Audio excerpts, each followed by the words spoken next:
ठंड शायद विलंब से चल रही है और बहुत धीमी गति से ठंड आ रही है, लेकिन राजनीतिक गर्मी बड़ी तेजी से बढ़ रही है।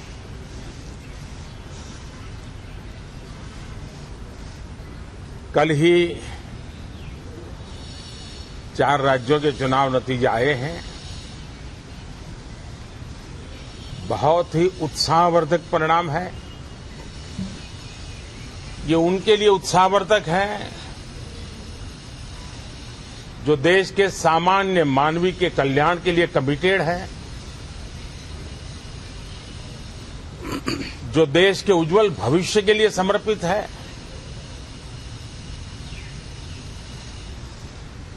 विशेषकर सभी समाजों की, सभी समूहों की, शहर और गांव की महिलाएं, सभी समाज के, सभी समूह के, गांव और शहर के युवा,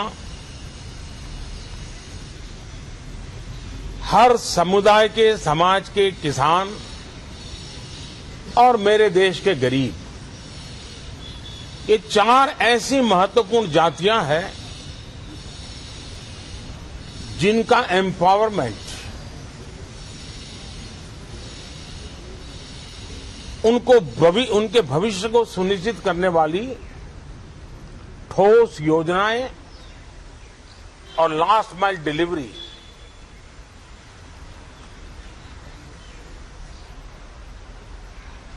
इन उसूलों को लेकर के जो चलते हैं उन्हें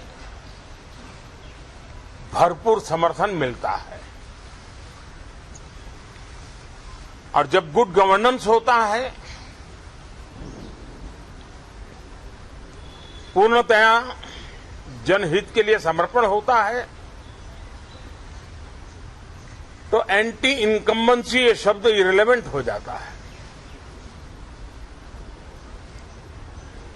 और हम लगातार ये देख रहे हैं, कोई इसको प्रो इनकम्बेंसी कहे,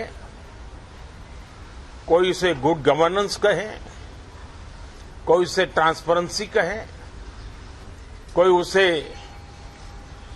राष्ट्रहित की, जनहित की ठोस योजनाएं कहें, लेकिन ये लगातार अनुभव आ रहा है। और इतने उत्तम जनादेश के बाद आज हम संसद के इस नए मंदिर में मिल रहे हैं। इस संसद भवन के नए परिसर का उद्घाटन हुआ, तब तक छोटा सा सत्र था, ऐतिहासिक निर्णय हुआ था, लेकिन इस बार लंबे समय तक इस सदन में कार्य करने का अवसर मिलेगा।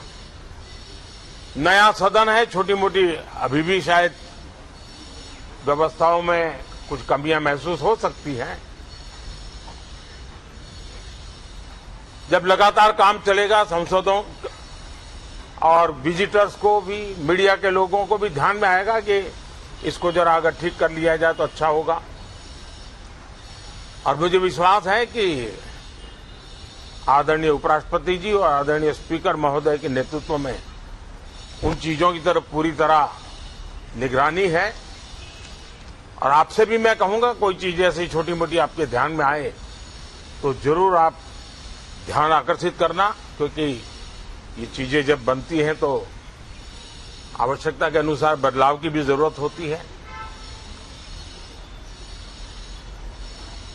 देश ने नकारात्मकता को नकारा है।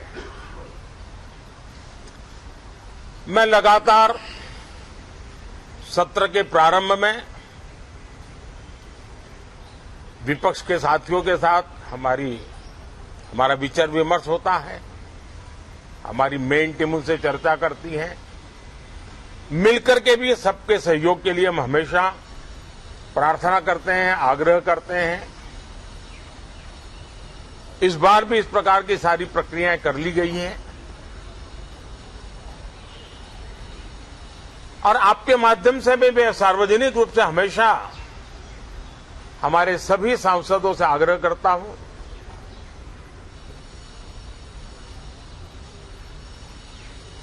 लोकतंत्र का ये मंदिर जन आकांक्षाओं के लिए,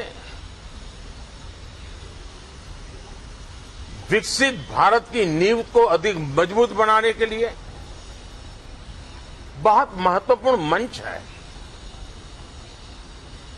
मैं सभी माननीय सांसदों से आग्रह कर रहा हूं कि वो ज्यादा से ज्यादा तैयारी करके आएं,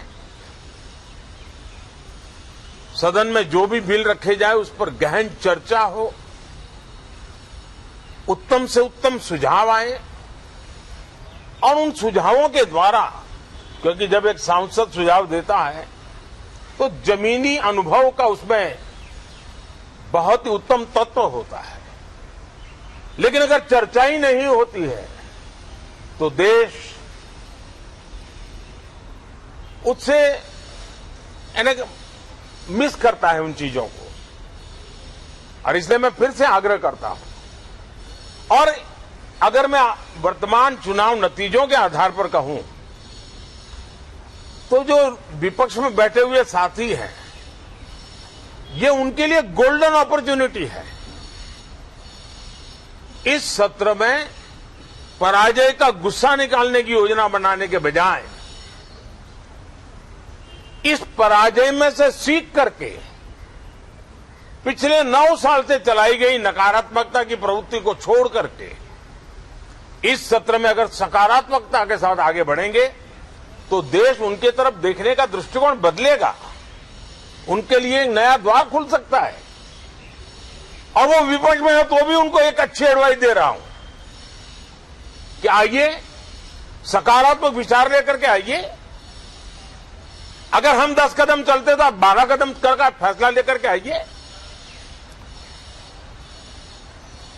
हर किसी का भविष्य उज्जवल है, निराश होने की जरूरत नहीं है, लेकिन कृपा करके बाहर के पराजय का गुस्सा सदन में मत उतारना। हताशा, निराशा होगी, आपके साथियों को आपका दम दिखाने के लिए कुछ न कुछ करना भी पड़ेगा, लेकिन कम से कम लोकतंत्र के इस मंदिर को वो मंच मत बनाइए।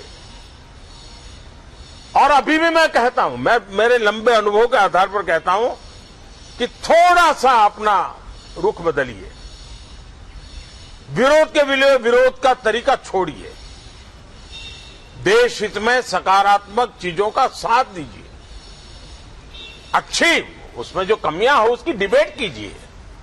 आप देखिए, देश के मन में आज जो ऐसी कुछ बातों पर नफरत पैदा हो रही है, हो सकता है वो मोहब्बत में बदल जाए, तो मौका है, ये मौका जाने मत दीजिए। और इसलिए हर बार मैं करबद्ध प्रार्थना करता रहा हूं कि सदन में सहयोग दीजिए।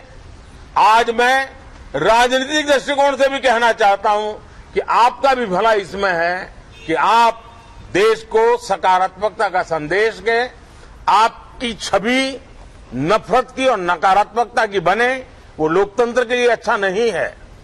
लोकतंत्र में विपक्ष भी इतना ही महत्वपूर्ण है, उतना ही मूल्यवान है और उतना ही सामर्थ्यवान भी होना चाहिए। और लोकतंत्र की भलाई के लिए मैं फिर से एक बार अपनी ये भावना को प्रकट करता हूं। 2047 अब देश विकसित होने के लक्ष्य में लंबा इंतजार करना नहीं चाहता है। समाज के हर वर्ग में यह भाव पैदा हुआ है कि बस आगे बढ़ना है।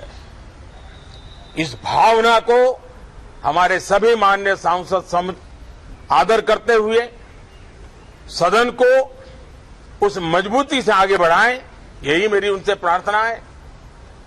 आप सबको भी साथियों मेरी बहुत बहुत शुभकामनाएं हैं। बहुत बहुत धन्यवाद। के दौरान विभिन्न मंत्रालयों से पूछे जाने वाले प्रश्नों के जवाब देने वाले मंत्रालयों